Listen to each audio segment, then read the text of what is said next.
Welcome back to the Fantasy Football Hub channel for a very special one-off wildcard video. Today I'm joined by the founder of Fantasy Football Hub himself, who, despite being on a fantastic rank for this time of the season, at just 122k, Will is deciding to wildcard. It's already active. There's no 99%. Is he gonna do it? Is he not? It's already active. Will, pleasure to have you back on the channel. You've wildcarded. Thanks, Jack. Yeah, I hit the button. It's exciting. Look, I mean, I know a lot of good players and content creators and all of that stuff are waiting for, typically around like game week 8. I've seen a lot of people sort of earmarking that because there's a nice fixture swing there, and I totally get it, totally understand the logic. But for me, for my team as it was there is quite a few changes that I am making, and I think that I've always sort of wildcarded around this time, and for me, it's a logical time to sort of hit the button because you just got so much more data from compared to pre-season. There's a lot of players that are sort of beginning to hit form, the teams that are hitting form, and also looking at sort of the team which I might wildcard in game week 8. If you look at the teams that have the biggest fixture swing in sort of game week 8, you still, Man United still got good fixtures. Spurs have got great fixtures. The two teams which I don't have as much, I don't have any, a spoiler alert, in this draft are sort of the Aston Villas and the Liverpool. And I think that I probably only want one player from both of those teams, maybe sort of 3 in total, sort of across both those teams. And that's very easy to get to, right, from now until sort of game week 8. So for me, there's a lot of upside in hitting the wildcard button now and sort of using a wildcard from a position of strength rather than sort of, my team is in complete tatters and I need to hit the button. So I think, there's a lot of reasons to do it now. There's a lot of reasons to do it later. But for me and my team and my situation, I thought now was a good time to play it. Well, let's have a look at your team, and you can briefly explain why, I guess, on a more specific level, you're choosing to do so. It is interesting looking at your team because you see where the points have come from and why you're at such good rank. But then those same players that have got you those points perhaps aren't the best going forward. I mean, for example, the one that stands out to me is Gusto on the bench with Bulldog and Bayer as well. Obviously, you have the money if you wanted to upgrade that defense. But then, looking throughout the rest of the team, is Wissa necessarily the best option at that price now? Maybe he still is. We're not entirely sure. You've got Pickford there. Turner now not completely secure for his place as well. Salah as well in there. Who knows? Maybe remaining, may not be. You mentioned getting one Liverpool only for game week 8. So run us through it. Where are the problem areas? What were the key decisions to make you wildcard? Yeah, so I mean, just looking at the team, you pretty much highlighted it there. I've got Pickford, I've got Gusto, I've got Bulldog, got Bayer. My 4.5 forward, Mbama on the bench is, there's a clear better option for that as well. So, and the midfield pretty happy with, but Salah, as we'll come to, he's not in my current wildcard draft. I do still like him as a pick, and I've had him from the start, and I think he's a good option and someone I've earmark and get him back. But he's just for this current run and the value that's elsewhere in midfield and the strengthening it can do for the rest of my squad. He's one that I was keen on dropping. As you said, Wissa, he's been okay for me, but definitely there's better options out there at the moment. So all in all, I'm making 8 changes to this current team, which I think more than justifies a wild card. So it was, in the end, it was a pretty easy decision, actually. Fair enough. I think it's when you explain it like that, it's not even that brave of a decision. I think people will look at your decision without context and say, really, you're wildcarding now with just outside the top 100k? That's crazy. But looking at your team and you saying, you want to do it in a position of strength, it makes complete sense. So what we're going to do is we are going to reset the team and we're going to start from scratch and we're going to build it player by player. Obviously, this is just a draft at the moment, but we are recording this pretty close to deadline, so it may well end up being this. So let's go through it, Will. Who have you got in goal? Yeah, the keeper's probably the area which I'm least sure on, to be honest. Like I probably switched out, about 4 or 5 different keepers. Currently, I'm actually on Pope. Okay. 5.5. Had quite for a long time Edison.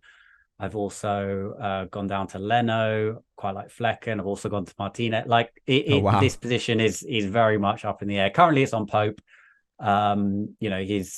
He's historically been a very, very good FPL pick. He got, did okay last season, and Newcastle have great fixtures. And yeah, I guess over Edison, he's just makes that many more saves, and I'm expecting Newcastle to hopefully keep with their fixtures at least. Hopefully keep a sort of a similar amount of clean sheets. So yeah, in the end, I've ended up on Pope, but it's not a position that I'm at all sure on. I've even thought of going really sort of budget and going Areola and Turner, and just saying Areola playing most weeks. I know Turner's going to likely lose his place. But 4.1 and 4.0, and just sort of take the save points and ride with the hits, ride with it sort of thing. I think Areola is a great keeper, playing in a fairly defensively minded West Ham side, and should make a lot of saves. So I've even considered that. At the moment, I'm on Pope, but it could well change. Yeah, it makes sense looking at the predicted points over the next 4. So many keepers are so close together. It's actually Kaminsky and Trafford that have the highest predicted points over the next 4 just because of that double. But yeah, I don't think you'd want them long term. Pope there sitting in fourth position, obviously has a great fixture run coming up, and yeah, makes sense to me. So would Areola be your backup then? Yeah. Areola's a bit of a no-brainer pick at the moment. He's great value at 4.1. Yeah, again, his predicted points very, very good for just 4.1 million. Okay, so spending a little bit more than the majority of teams are spending right now in goal, but there's no clear option at that 4-5 really. So yeah, makes sense to me. Okay, who is in the defense? I've gone for the Newcastle double up. So I've gone for Trippier. I know that he's off. He's not on as many set pieces as he was, and his attacking stats aren't as good as last year. I know that his FPL performance has sort of dropped off towards the end of last year, and he's not started this year very well. Having said all of that, he's still, creating a decent amount of chances, and Newcastle's fixtures for the start of the year have been horrific. Like they couldn't have got much worse. So both from an attacking and defensive point of view, Newcastle, across the board really haven't been what I think that they could achieve. And, I'm very much, past points are irrelevant. It's all about future points potential, which is why I've wildcarded, right? Those players have done well for me. I've got their points.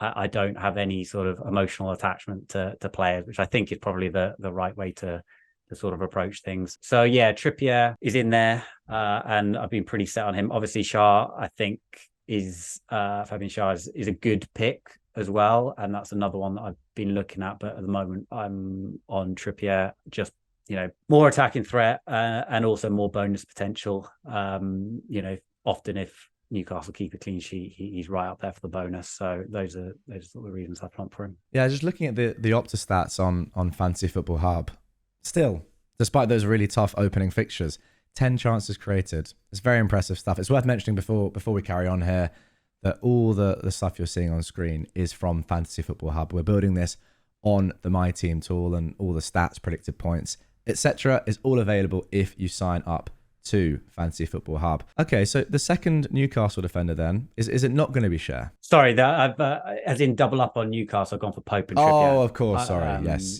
That makes complete sense. My fault. Right, let's carry on. Who is next in the defense? So I've gone for Udogie. The way Spurs are playing at the moment, I'm a Spurs fan, so there might be some sort of tinted glasses on here, but Udogie's playing so far forward. He's getting into crazily attacking positions. I do also really like Pedro Porro. I think he's a good pick. I think that if I'm actually, so with this current draft, I'm pretty much at sort of my max budget, but if I could stretch that a little bit more, I might be tempted with Pedro Porro. He might get rotated occasionally. I do think that for the fixtures that he does get rotated in, there will be the harder fixtures. So I do still think that, if you've got a good bench, then Pedro Porro is probably, he's more of a goal threat than Udogie. So I think that he's a great shout as well. The one of the few players that I've kept in this current draft is Chilwell. I was sort of tripled up on Chelsea. But yeah, Chilwell is the only Chelsea player to survive the cull. I know that he's his minutes are he's been getting to 60 minutes, which as a defender is pretty much all you care about. But he's just so attacking, sort of down that left flank, and I still think that he offers incredible value. And Chelsea have still got really, really good fixtures. So yeah, he's pretty much a lock in my team, as is Udogie, as is Trippier. I'm pretty set on those players at the moment. Okay. And I think the problem with Udogie is this, the tough fixtures are really tough. You wouldn't necessarily want to play him in those games. But then again, as you mentioned, he is very attacking. He could do something in those games. But I think most people are looking perhaps to rotate him with another defender in those tougher fixtures. Is that what you're going to be doing? As we get a surprise visitor. Here we go. Yeah, the video's just leveled up. There we go. My cat making her YouTube debut. Yeah, so that's exactly it. So I'm actually only playing Udogie for Sheffield United at home. I'm then benching him for Arsenal and Liverpool. So on my bench, I've got Henry from Brentford, who plays Everton at home in game week 6. So I'll be playing him in that fixture. And he's super, again, like there's a theme here, right? Super attacking full backs are sort of where I'm sort of focusing my defense on, and Henry is another one of those who's just so far forward. And Brentford have continued to have some decent upcoming fixtures, and he rotates really well with Udogie. The player that I'll be playing in game week 7 is obviously the double game week, and Burke will come into my team for that match. So yeah, I'll be benching Udogie and I'll be benching Henry for that one. And yeah, Burke will come in for the double game week. He's been showing some decent attacking numbers, and yeah, at 4.0 he looks pretty nailed on, and worth a bit of a punt. Yeah, lovely, because a lot of people I don't think are going to be very confident in their Burnley or Luton assets come that week. I mean, personally, I think I've got Kabore. His position is not nailed on. But obviously, when you're wildcarding like this, you can go with this really cheap defender that's going to be 15th for the majority of game weeks in terms of your team selection. But yeah, can come in there. Predicted points of 6.6 looks super strong, and then never play him again. You don't really have to. Love it. Yeah, very solid defense. I want to hear your thoughts on the lack of clean sheets this season so far. Do you think that's an anomaly, or do you think that's here to stay? I notice you've gone, as you said, for attacking fullbacks where they don't necessarily rely on the clean sheet. Always a bonus, of course, but it's not essential for them. Yeah, I think generally seasons tend to sort of revert to the mean, as it were. So I think we will see a decent amount of clean sheets. The one thing I don't like about this defense is that it hasn't got City in it, but I'm just not sure who the best pick is from City. Like all of the whole City defense, they're going to get the odd rest. Even Diaz is, he's not played all game. So I think that's okay if you've got a decent sort of backup. So I have been thinking about it, as I have been thinking about Edison. But yeah, the ones I've gone for are just so attacking that I think it sort of balances itself out. And they've, Trippier and Chilwell have got great fixtures, and I can rotate the rest of them. And Udogie is super attacking and playing in a very confident Spurs team at the moment. So yeah, I think individually I'm very happy with the defense. But yeah, I would, in an ideal world, I would like to try and get some City in there. That's the only sort of thing that I'm trying to squeeze in somehow, but at the moment it's not possible. Yeah, fair enough. I think I would say that where's the upside with the City defense? All these players are fun, they could return in well, I mean, if Chilwell stays on the pitch, the 90th minutes of games, whereas City defender, yeah, obviously they are the best defense, but you're sort of more relying on a clean sheet there, which is all the more frustrating when they inevitably lose it in the 85th minute. As a Chelsea fan, would you stick with Chilwell on a wildcard? Yeah, I definitely would. I've mentioned this in videos this week. I'm not entirely sure what's going on with his position. And Pochettino actually today in the press conference was defending his selection of him in that left mid spot, saying, yes, I know he's a fullback, but he's also created a lot of chances, the most in our team at the start of the season. So he's doing well from that role anyway. What I don't like is that he's being subbed. I know he's a defender, so we take him being subbed at the 60th minute, but because he's so attacking and clean sheets are quite sparse at the moment, I would like to see him staying on and, continue to get forward. But he's the one that's coming off, and Colwell is staying on in that left back role, which I don't 100% understand, to be honest, especially when we're chasing games. Maybe that will change. But yeah, without a doubt, I'd keep him for sure. You see his positioning every game, and the chances that he's getting, and then, well, either failing to shoot, passing, whatever we saw with that Sterling opportunity. But yeah, no doubt he's nailed in my team for the foreseeable future. But yeah, I would like to see him, playing more of the game for sure. Yeah, the other one is that I'd like to have kept on my wild card, but I just think there's slightly better options in the short to medium term. Is Stupinian, just he's so attacking. I'm a little bit worried for Bournemouth at home next game week. I think that decision could come back to bite me, but yeah, just in the short to medium term, I think these are probably slightly better picks. That's why I've gone for it. Yeah, very solid defense. Yes, I'm actually quite envious of Burke, which is weird. I just love those little picks that come in for one game and you're just like, yeah, it's a double. Take advantage of it, whereas a lot of people won't be able to. Okay, that is a defense. Yeah, Estupinian, I feel like if you can swerve the Bournemouth game, you're fine. But obviously, that is a risky one. Let's move on to the midfield then. Yeah, so I started the season with Maddison, Saka, and Mbeumo, and they've done very, very well for me. So I've kept them. I don't really see any reason not to keep them. They've all still got decent fixtures. I know Spurs have. Well, let's talk about Spurs. They've been playing incredibly well. As a Spurs fan, it's great to see, and they're super, super attacking. Obviously, I'm benching Udogie for the Arsenal Liverpool fixtures because I think I can't really see us getting a clean sheet there, but I can see us getting Arsenal's the North London derby. Anything can happen. You expect that to be sort of fairly high scoring, especially with the way Ange likes to sort of attack.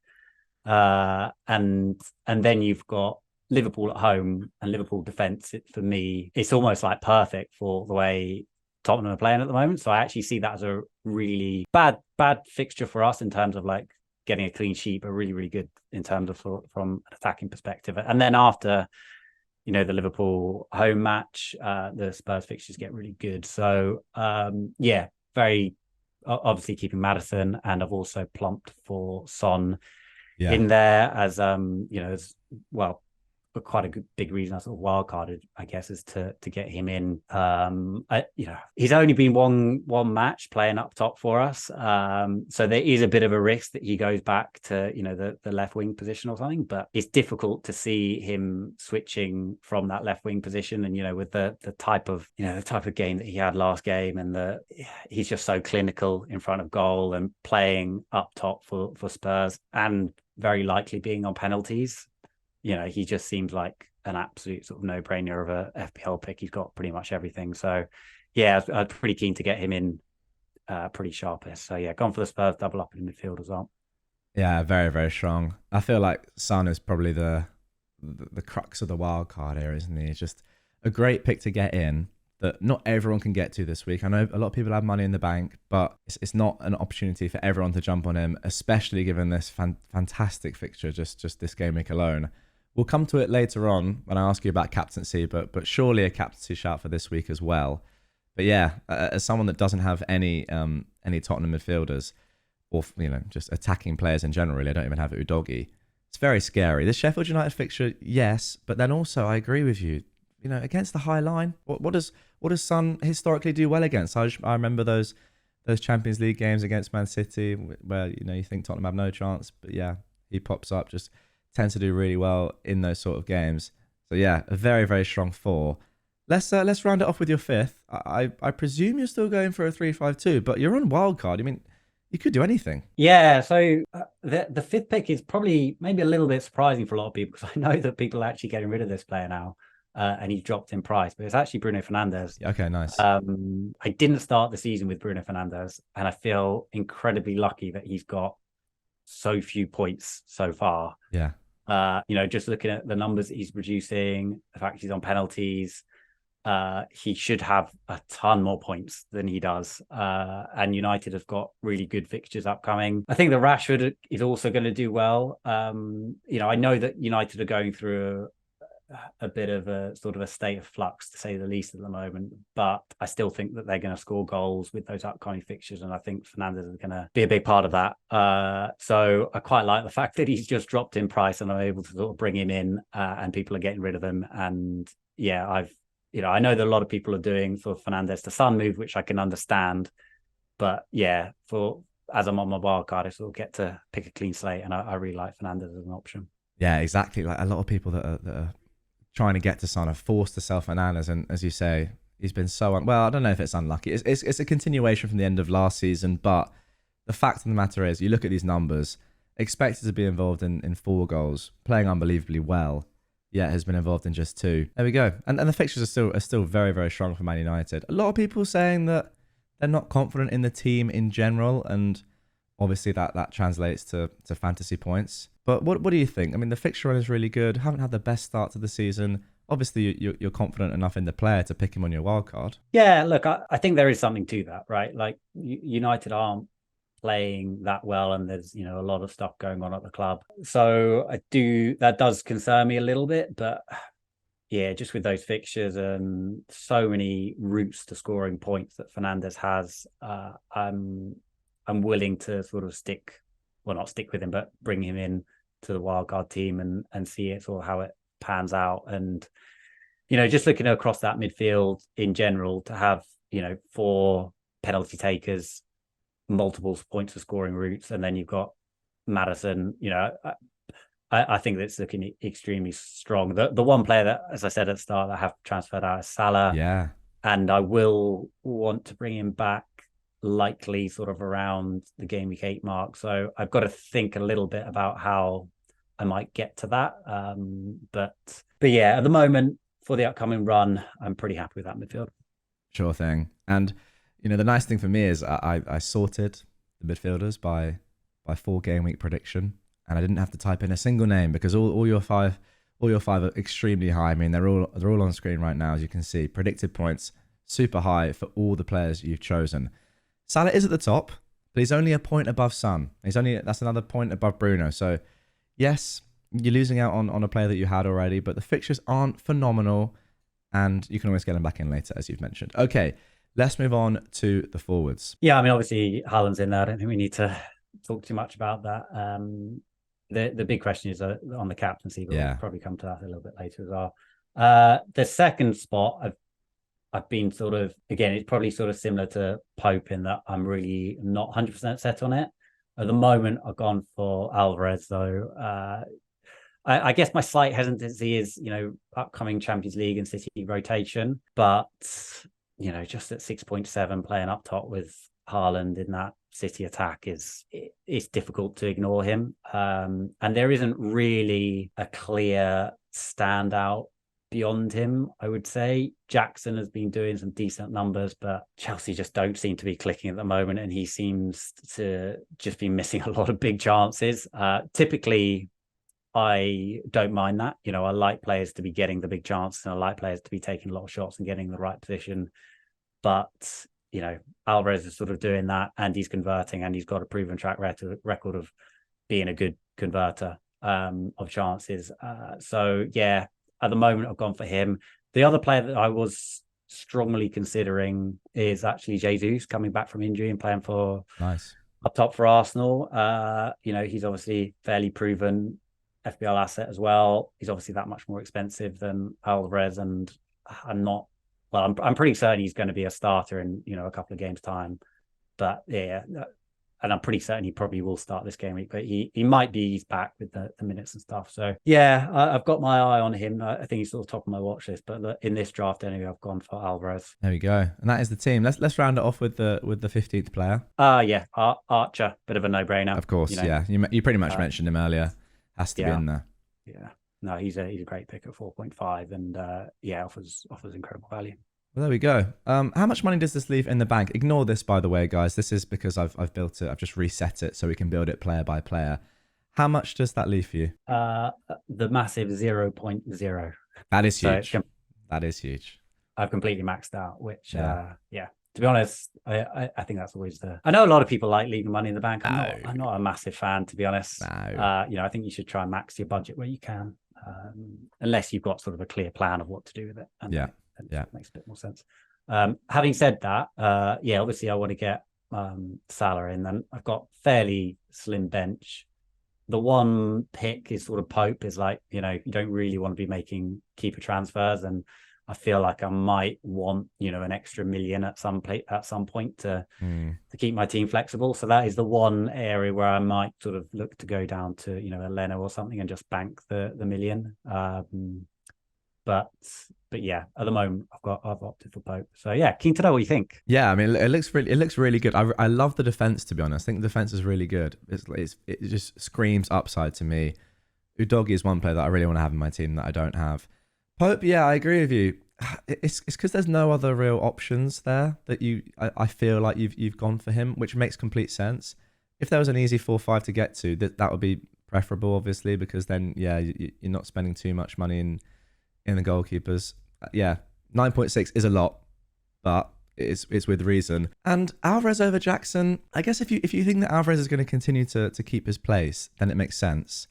I'd have slight concerns there personally, but then that's just how I feel with the City team in general. And Jackson, although he continues to get these big chances, if he's going to miss 7 of every 8 big chances, then I mean, who really cares? If he's missing 3 of every 4 big chances, it's still not phenomenal. And Alvarez, throughout his career, has shown himself to be more prolific than that. The midfield, though, is where I love it. Having Son in there is really good. And we'll come on to captaincy because I'm very interested to know if you're going to be tempted by Son.